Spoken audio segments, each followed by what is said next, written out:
Before we dive in, make sure you like, subscribe, and hit that bell, because the deeper we go into this case, the darker it gets. And trust me, this is one story you don't want to watch alone. The story begins on a freezing January morning in 2025. Snow scraped across the Colorado plains like broken shards of glass. The road leading to ADX Florence, America's most secure prison, was silent, except for the hum of two black SUVs racing toward the compound. Inside them, federal investigators sat rigid, staring at a single encrypted message on a tablet. Inmate 4411 has vanished. No signs of escape. Immediate response required. Vanished. Inside a supermax prison built specifically so no one disappears. Not from staff. Not from cameras. Not from the world. ADX Florence wasn't just secure, it was designed to be unbreakable. Every door weighed more than a small car. Every hallway was a maze of steel and silent sensors. Every inmate lived in near-total isolation. Yet somehow, one man, an inmate whose identity was known only to a classified task force, had slipped through a place built to prevent the impossible. When the SUVs stopped at the reinforced security gate, Warden Elaine Mercer was already waiting. Her jaw was tight, her coat dusted with snow, her breath a cloud in the cold air. "He didn't escape," she said before anyone could speak. "I know what an escape looks like. This isn't that." Special Agent Lucas Hale studied her with careful eyes. He had worked cases involving international crime syndicates, high-profile disappearances, and criminal networks that operated across borders. But nothing felt like this. "Show me the last footage," Hale said. Inside the command center, monitors lined the walls, each showing angles of every corner of the prison. The atmosphere hummed with tension. Technicians worked in silence, replaying the final moments of inmate 4411's recorded existence. At 2:19 a.m., the camera outside his cell blinked. A flicker, just a split second. When the feed stabilized, the cell door was still locked, the hallway unchanged, but the inmate was gone. No movement. No shadows. No sign of forced entry. Just gone. Warden Mercer crossed her arms. "We checked the entire block. Cell doors intact. Sensors untouched. All guards accounted for." "How long was the camera down?" Hale asked. "Less than 1 second. Too short for tampering. Too short for human intervention. But long enough for something to happen." Agent Hale stepped inside the empty cell. It was cold, silent, sterile, the kind of room designed to eliminate everything unpredictable. A concrete bed, a bolted-down desk, and a steel slot in the door used for food trays. Nothing looked disturbed. Nothing looked touched. Yet Hale felt it in his gut, something wasn't right. What was he in for? Mercer hesitated. "Classified." "Classified at what level?" "Higher than mine," she admitted quietly. "Only the department can authorize access." It wasn't just a disappearance. It was a disappearance the government didn't want to explain. As Hale and his partner, Agent Marissa Cole, reviewed the inmate's files, they discovered something unsettling. The prisoner had arrived under a false name. No fingerprints matched. No prior records. No birth certificate. Everything about him was coded, masked, buried behind layers of restricted data. But what bothered Cole most was the redacted page at the end of his security profile. A blank sheet except for a single line typed in the middle. "If he breaches containment, activate Protocol Dusk." Cole frowned. "What's Protocol Dusk?" "I've never heard of it," Hale said. Before they could dig deeper, an alarm echoed through the command center. A technician spun around, pale. "We've got something." Everyone rushed to the main monitor. A hallway, silent, empty. But then, faintly, almost invisible, a smear appeared on the floor. Like someone had dragged something, or someone. It led away from the inmates' unit. "Where does that corridor lead?" Hale asked. The technician swallowed. "Storage wing. Section C." "No one should be in Section C," Mercer muttered. "It's been closed for renovations for over a year." Hale grabbed a flashlight. "We need eyes on that corridor now." They moved quickly, flashlights slicing through the dim, unused hallway. Dust clung to every surface. The air smelled stale, untouched. But the trail, faint, uneven, continued deeper into the old wing. Cole's voice trembled just slightly. This doesn't look like an escape route. This looks like someone was moved. And not quietly, Hale said. The corridor ended at a locked door marked with peeling letters. C-17, restricted access. Mercer stepped forward. This section was sealed. Nobody has clearance to enter. Someone did, Hale replied. Cole knelt, examining the metal. This lock was opened from the inside. Hale looked at the warden. What's behind this door? Mercer shook her head. Old storage rooms. Nothing important. Hale didn't believe her. He placed his hand on the door. Open it, he said. The warden hesitated, then typed her override code. The lock clicked. The door swung open. And in the darkness beyond, the light from their flashlights revealed something none of them expected, something that didn't belong in a forgotten wing of the prison. Something that made Warden Mercer whisper, barely audible. This shouldn't be here. The moment the door to C-17 creaked open, a cold draft rolled out, brushing across the investigators like a warning. The room beyond was pitch black, empty of sound, empty of movement, yet the air felt charged, as if someone had stood there moments before they arrived. Agent Hale stepped first inside, sweeping his flashlight across the shadows. Dust swirled through the beam like drifting ash. The concrete floors were cracked and uneven, but what stopped him wasn't the age of the space, it was the shape of the room. It didn't look like storage. It looked like a command post. Warden Mercer froze. No, this shouldn't exist. In the center of the room sat a metal desk, bolted into the floor, with disconnected wires snaking out like the skeleton of some abandoned machine. The walls had rectangular outlines, faded marks where devices once hung. Screens. Consoles. Surveillance units. Cole moved toward the far corner. Look at this. On the wall, someone had drawn a grid in permanent marker. Rows and rows of numbers. Dates. Times. Checkpoints. Some had been crossed out. Some circled. Some highlighted with red strokes that looked rushed, panicked. And at the very top of the grid, in larger lettering. Phase 2 lockdown. Hale's voice tightened. What kind of phase? What lockdown? Mercer looked shaken. This room, it's from an old internal program. Before my time. Before most of the current leadership. Supposedly shut down more than a decade ago. What program? Hale demanded. She swallowed. A behavioral containment research unit. It monitored inmate patterns. High-risk individuals. People deemed unpredictable. Cole turned. But why hide it? Why erase it? Mercer shook her head. Because it went nowhere. It was quietly dismantled. Hale stared at the room. Then why is someone still using it? Silence hung heavy. Cole ran her hand across the desk and pulled something loose, a torn piece of cloth, dark blue, part of an inmate uniform. She held it up. This looks recent. Hale's eyes sharpened. 4411. Before Mercer could answer, a voice shouted from the hallway. Agents. Warden. You need to see this. They rushed back to the corridor. A guard held up a small object, a battered keycard, scratched, bent around the edges. It was wedged between the wall panels, the guard said. Somebody was trying to hide it. Hale examined it. The ID strip read. Access level, Omega. Authorization, Dr. K. Darrow. Cole frowned. Who is Dr. Darrow? Mercer went even paler. He was the director of the research unit I mentioned. Brilliant, but difficult. His work pushed ethical boundaries.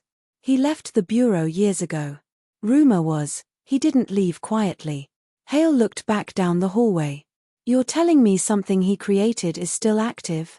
I don't know, Mercer whispered. But if he's involved, this is no longer just a missing inmate case. Hale holstered the key card. We need to track this system. The cameras glitched for a reason. Someone used old infrastructure to blind the prison for exactly 1 second.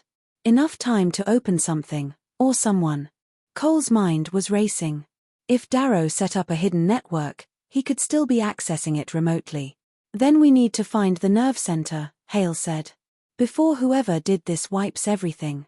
They headed quickly back to the command center, where technicians were already ripping through lines of code and archived camera data. One of them motioned Hale over. We found something. A shadow signal. What's that? Cole asked. It's like a ghost in the system. An unauthorized connection piggybacking on old prison wiring.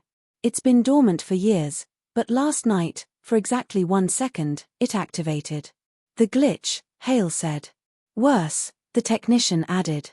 It activated by design. Someone triggered it manually. Mercer stepped forward. Can you trace it? The technician swallowed. Only partially. It came from inside the prison, but the endpoint wasn't any registered device. It was routed through the abandoned wing. Cole looked at the warden.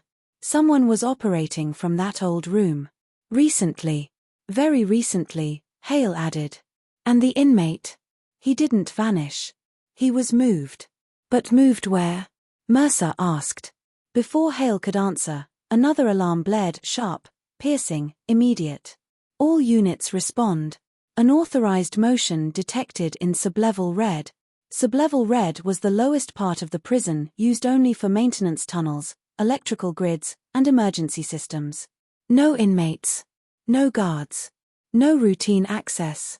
They're leading us somewhere, Hale said, already heading to the elevator.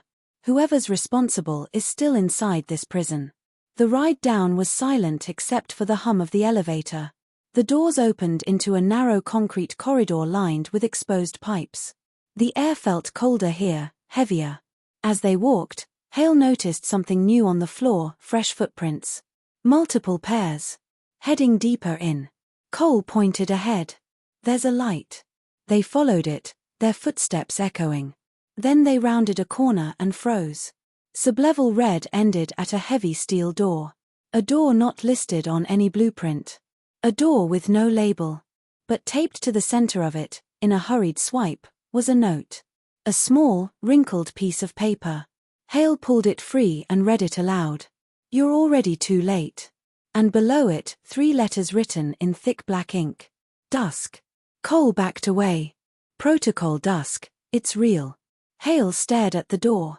Whatever was behind it, whoever, was the key to everything. And someone didn't want them opening it. Agent Hale stared at the steel door in sublevel red, the word dusk burning into his mind. Cole read the note again, disbelief twisting her expression. We're in a maximum security prison, she whispered.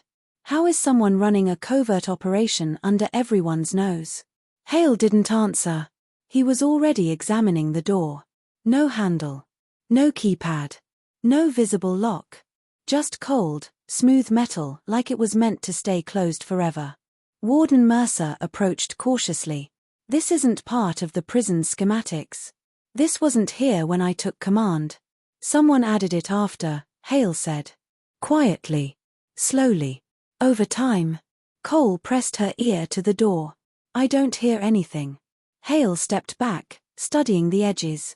Whoever installed this didn't want it noticed. Which means whatever's behind it wasn't supposed to be found, Mercer finished. Hale held up the stolen Omega-level keycard. Only one way to find out. He ran the card along the surface.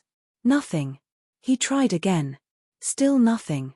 Then, as he lowered the card, a thin horizontal seam flickered to life, an invisible panel illuminating beneath the grime. A small recessed slot appeared. Hale slid the keycard in. The lights along the wall dimmed, then a mechanical click echoed through the corridor. The steel door unlocked. Cole exhaled. Here we go. As the door opened, a cold draft pushed out, carrying the scent of metal and something else, sterile, processed air, like an unused laboratory. Inside, faint blue lights flickered to life along the walls. The room was long, narrow, and lined with glass cells. Not prison cells, observation chambers. Testing units. Each one empty. Except the last. Inside it sat a single chair. Straps hung from the armrests. And on the floor beside it, fresh footprints. Human. Recent.